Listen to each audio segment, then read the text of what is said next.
Hi, my name is Craig Walker, and I'm currently doing a role as the strategic advisor for Zinnov, helping them set up their new offices in London as they look to grow their European and Middle Eastern businesses. I'm a former global CIO at Shell and have worked with Zinnov over the years. I think it's very important that you don't look at an Indian GCC as some sort of service center or people who do a certain type of work. I think it's very important that they very quickly become a part of your company. They learn about your culture, they learn about your business, and you learn about what they bring, their culture, their technical skills, and what they bring to the party. I think secondly, it's very important early on to establish what is your future technology portfolio, what platforms are going to be important to you, and what of your current landscape are you going to sunset?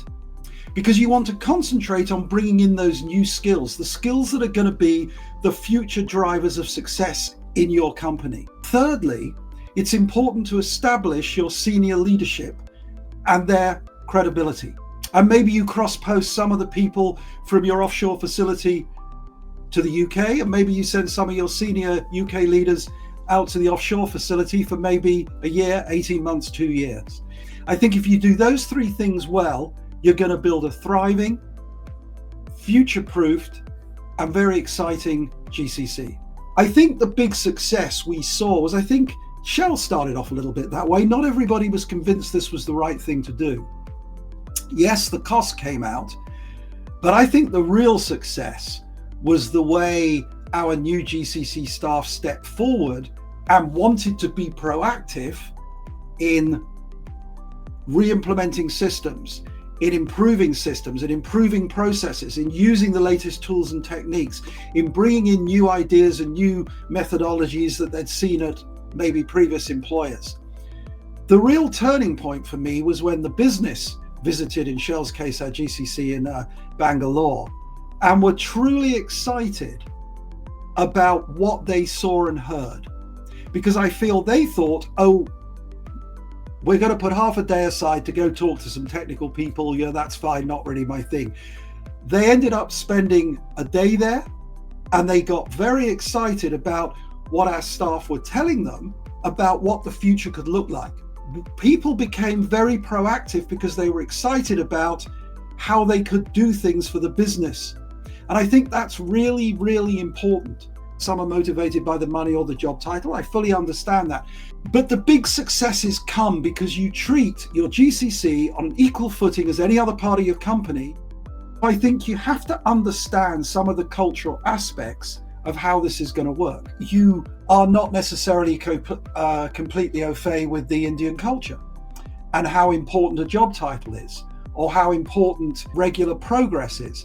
And sometimes your big company HR systems, and I don't mean the system itself, I mean the processes, are not aligned to this. You have to be careful on the hiring side. You have to be a lot more flexible, and you know you're going to make mistakes. So you know you're going to hire some people that don't work out. So I think understanding how to manage that properly, how to run probation periods, etc., which is not necessarily the way we do it in other parts of the world, I think it's very important to learn about that. I think our diversity and inclusion policies were very important.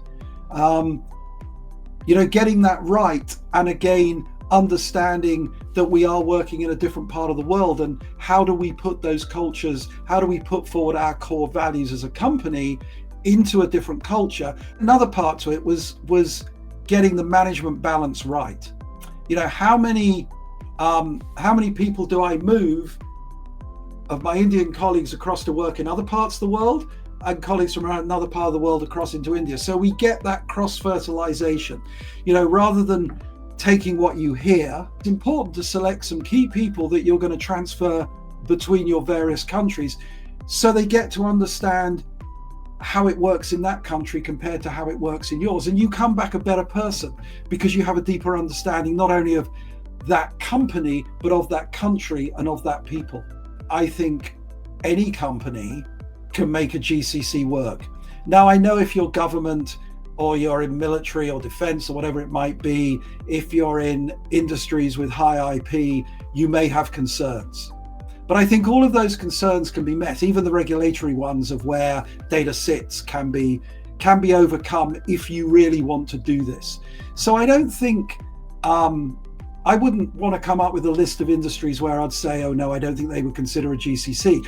I think more important is going back to why. Why are you doing this? Fundamentally, why do you think this is a good idea? And if you think it's just for saving cost, I don't think you're necessarily doing it for the right reasons. Yes, you will undoubtedly save cost. There is no doubt you can save 30, 40, 50, 60% of your cost. But for me, it's about where are you in the maturity of your particular business, in the maturity of your industry. And if you're at one of those inflection points where you're trying to grow, or you're trying to move between different phases, let's say you're moving between a sustain and a growth phase, or a growth and a sustain, or a startup and an expand, and then an expand and grow. Those are the points at which you need innovation, you need people, you need skills, and you need them to be able to switch them on, bring them online quickly, and have them really contribute to you. You look at a Zinnov Consulting, they will go through a list with you of why is this a good idea? And if you don't tick enough of those boxes, then maybe it's not for you, because maybe it's not really going to deliver what you want. But I don't believe there's any industry that should not consider this. My collaboration with Zinnov has been very good. I mean, Zinnov is a very interesting, thoughtful, thought-leading company. Clearly, everybody I've interacted with at Zinnov has an amazing passion about what they're trying to do and what they have delivered already to some 150, 200, I think, GCCs you've already built, but to the future of how we bring that to people. And I think going through that decision-making process to build a GCC, I know how much brains and time it took and thought it took at Shell to do it. But having people like Zinnov who've been there and done it and have a passion for it and can take you along that journey, I think is very important. So I'm really enjoying my role with Zinnov, both in helping them create the new offices here in the UK and build up that business, as I say, across Europe and the Middle East, but just in interacting with smart people who have a passion around doing something, just the energy of it all, I find that exciting and exhilarating. So yeah, I'm really enjoying it.